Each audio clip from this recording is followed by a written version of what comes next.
ଶାଗ ଟିକେ ହେଇଗଲେ ଭାତ କେତେବେଳେ ସରି ଯାଇଥାଏ ଜଣା ପଡ଼ି ନଥାଏ। ମୁଁ ଆଜି ଶାଗରେ ଦୁଇଟା ନୂଆ ପ୍ରକାର ରେସିପି ବନେଇକି ଦେଖେଇବି, ଯାହାକୁ ଆପଣ ବହୁତ ସହଜରେ ଆଉ କମ୍ ସମୟରେ ପ୍ରସ୍ତୁତ କରିପାରିବେ। ମୁଁ ଦୁଇଟା ଯାକ ରେସିପିକୁ ବିନା ପିଆଜ ରସୁଣରେ ବନେଇବି। ଏହାଦ୍ୱାରା ଆପଣ ଆକୁ କୌଣସି ବି ଓଷା ବ୍ରତ ଦିନ, ସଂକ୍ରାନ୍ତି, ଗୁରୁବାର କି ସୋମବାରରେ ପ୍ରସ୍ତୁତ କରି ଖାଇପାରିବେ। नमस्कार, ट्विंकल किचन को आपण मानक स्वागत। सागर प्रथम रेसिपी पाई मुझे 2 बिड़ा साग नहीं। सागर क्वांटिटी आपण हिसाब रे कम बेसी करि परिबे। मुझे साग को भल भाव बाछिकी पानी रे 3 रु 4 थर धोइला परे मुझे साग को छोट छोट करी काटिकी नहीं जाउची। साग को प्रथमे गोटा धोइबे तापरे काटिबे, कारण सागरे बहुत बाली आ माटी थाए। मैं सबू साग को काटिकी नहीं जाइए। साग तरकारी पकाइवाई मैं किसी परिबा नहीं। परिबारे मैं बैगण, आलू, कखारू और सारू नहीं। आपण चॉइस किसी भी परिबा नहीं पारिबे। परिबा और सागर क्वांटिटी आपण हिसाब रे कम बेसी करि परिबे। मुझे कड़ाई रे किछि तेल दे गरम होगा रखी। तेल भलसे गरम है मुझे किछि बड़ी देइछि। एबे हमें बड़ी को भलसे लाइट गोल्डन ब्राउन कलर हवा पर्यंत भाजिबा। बड़ी एटी भलसे भाजी हो गलानी। एबे हमें बड़ी को गोटे गिन्ना रे काढ़ी दबा।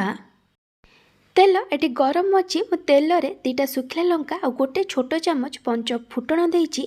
आ जगार आपण गोटे छोट चामच जीरा नहीं पारिबे। पंच फुटण सुखिला लंका भलसे भाजी हो गला परे आमे एथिरे काटिकी रखिथिबा परिबा को देदबा। एबे आमे एथिरे स्वाद अनुसार लूण पकेइबा। परिबा पई जेतिकी लूण दरकार सेतिकी लूण पकेइबे। तापरे मैं एथिरे 1/3 टेबल स्पून हळदी गुंड पकेइछि। ये एठी ऑप्शनल अछि। एबे आमे सबु को भल भाबे मिक्स करी परिबा को लो टू मीडियम फ्लेम रे 4 रु 5 मिनिट पर्यंत भाजिबा।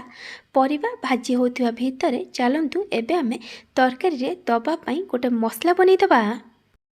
मसला पाई मैं ग्राइंडर जार 2 छोट चामच सोरिष, गोटे छोट चामच जीरा, 15 रु 20टा बादाम और सुखिला लंका दौची।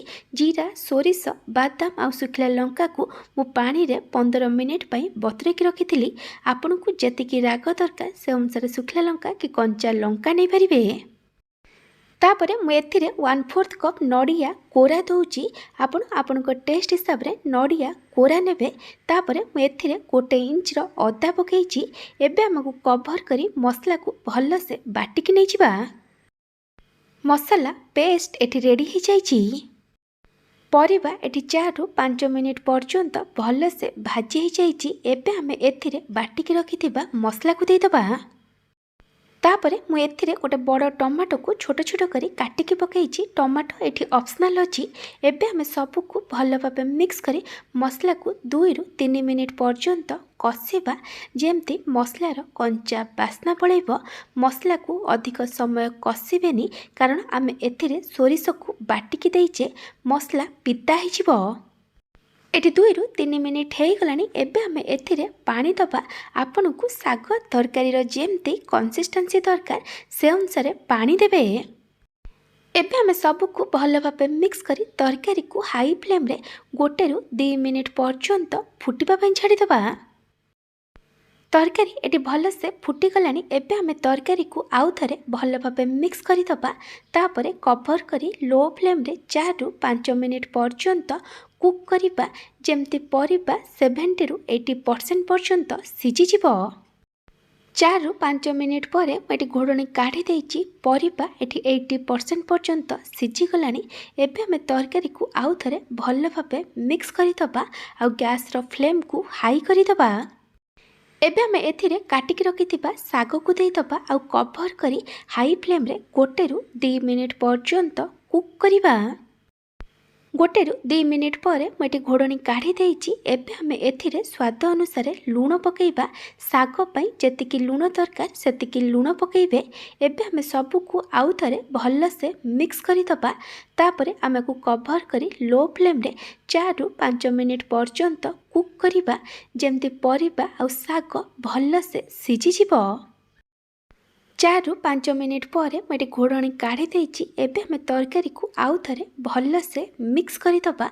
एठी साग भल से सिझी जाइछि। एठी आलू कखारु सारू बैगण सब भल से सिझी जाइछि। एबे आमे एथिरे भाजिकी रखिथिबा बड़ी को देदबा आ सबको भल से मिक्स करी आमे आकु 1 रु 2 मिनिट पर्यंत कुक करिबा जेमती बड़ी टिके नरम होइजिबो। एटी 1 रु 2 मिनिट हो गलानी। एबे आमे तरकारी को आउ थरे भल से मिक्स करदबा आ गैस बंद करदबा। ए साग तरकारी एठी रेडी हो जाइछि। सेकेंड रेसिपी स्टार्ट करबा पूर्वरु मु आपनकु गोटे छोट रिक्वेस्ट करूची, जदि आपनकु ए रेसिपी भल लागिबो तलाकु लाइक करिवे, आपनको सांग मानक सहित शेयर करिवे। जदि एपर्यंत मो चैनल को सब्सक्राइब करि नाहंती तले सब्सक्राइब करबा को जमार भूलिबेनी। पाखर थिया बेल आइकन ने ऑल नोटिफिकेशन ने क्लिक करिवे। एहा तरा मो जो वीडियो आसीबो आपन प्रथमे देखि परिबे। जदि फेसबुक रे देखुछंती तले फॉलो करबा को जमार भूलिबेनी।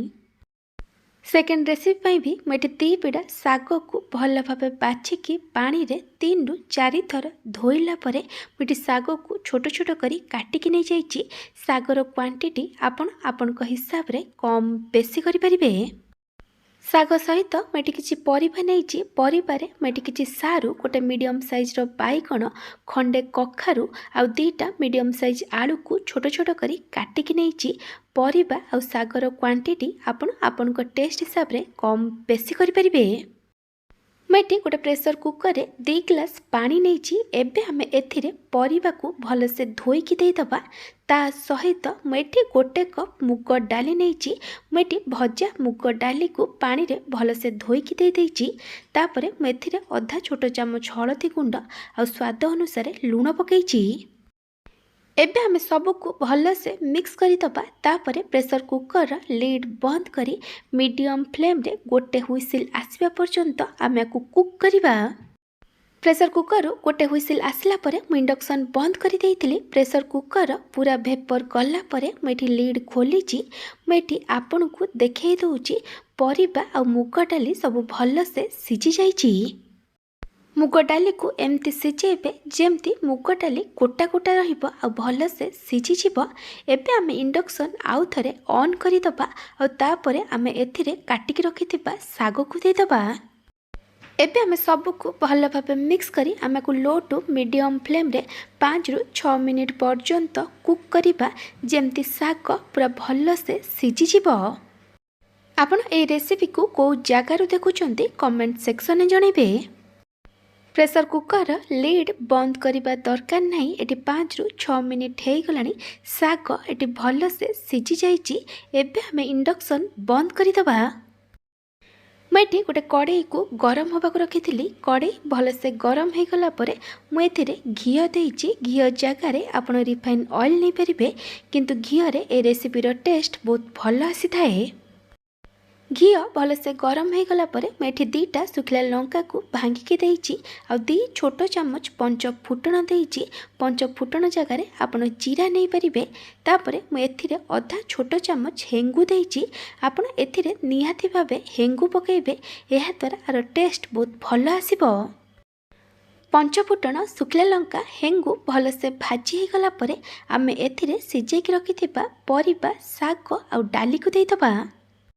एबे आमे सबको भल से मिक्स करी आमे को 2 रु 3 मिनिट पर्यंत कुक करिबा। मेटी साग डालमा बनाउची। जदि आपन को डालमार कंसिस्टेंसी एटी बहलिया लागुथिबो ताले आपन एथिरे पानी देई परिबे। गरम पानी देबे, ठंडा पानी देबेनी। एटी 2 रु 3 मिनिट हो गलानी। एबे आमे सबको आउ थरे भल भाबे मिक्स करिदबा आ इंडक्शन बंद करिदबा। तापरे मेथिरे भजा जीरा लंका गुंड पकईछि। आपण टेस्ट हिसाब रे भजा जीरा लंका गुंड पकईबे।